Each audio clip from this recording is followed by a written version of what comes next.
The other day I got in an argument with a friend of mine, and she was just being petty, and I was just ignoring her, and I didn't realize it in the moment, but I guess I kind of like shut off or just shut her out, and just the whole situation, and she began to throw that in my face. She's like, "You always do that.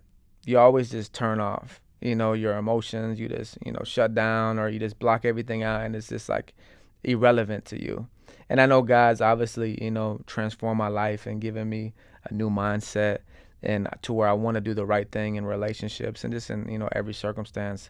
But, whenever she said that, later on I began to look back and reflect, on myself and how I can improve and grow and mature as a man.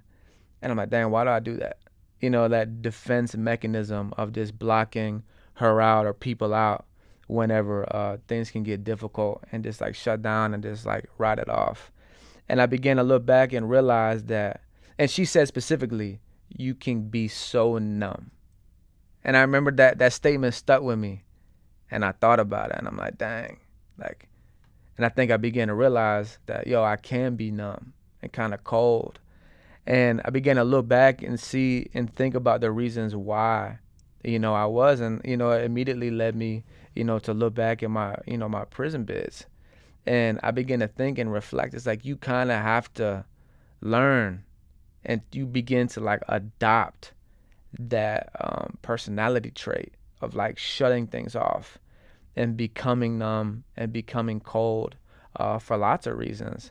And the illustration I always share with people, and I always look back, and I began to realize throughout years in prison, as you can see, like over here and behind me, like my most prized possessions in prison were my pictures. And especially like the pictures I would take with my kids at visitation. I was only able to see my kids, once a year in prison, sometimes not even that. Sometimes I went years without seeing them. And visitation, it would be beautiful seeing my kids, and it's sad to watch your kids grow up in prison. Every year, or sometimes skipping years, you see them, they get bigger and bigger and bigger. And, it's such a beautiful moment going to visitation and being able to reconnect with my children and spend time with my kids. But then whenever you leave, man, it's like a freaking slap in the face, just being thoroughly disgusted with myself. Thanking God for the opportunity to love on my kids and to experience, a physical and personal encounter with them and our relationship. But then walking back to your dorm, going back to your cell, laying back on your rack, and just like reflecting and realizing like everything that I'm missing in their lives, not being there for them. Or just thinking about the distance that you could even tell in the visitation park with the kids. And it's because, like, yo, I'm a stranger to them. And seeing the pain on their eyes, and the look on their face whenever, they have to leave. And, I can't go with them. And when my kids are walking out the door, my son, especially when he's real little, he used to always look back and look at me, right before he would walk out the door. Man, that would crush me.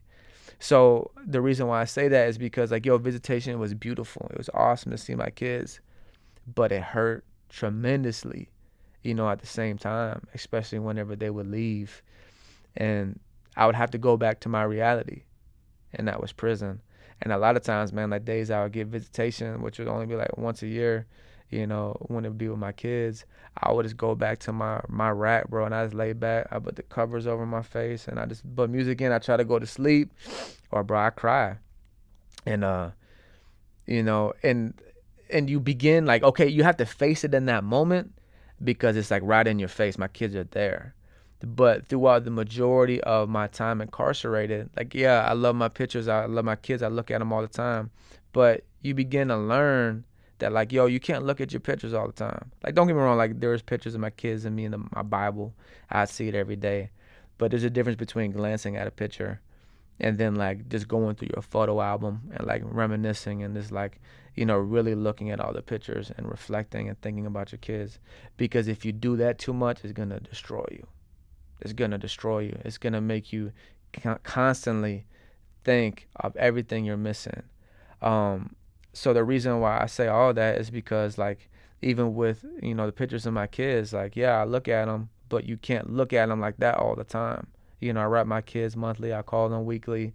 But you can't spend every day, every minute thinking about your kids or your family or even the streets. You got to be focused on prison, on my world, what's going on around me, just so the clock will keep moving.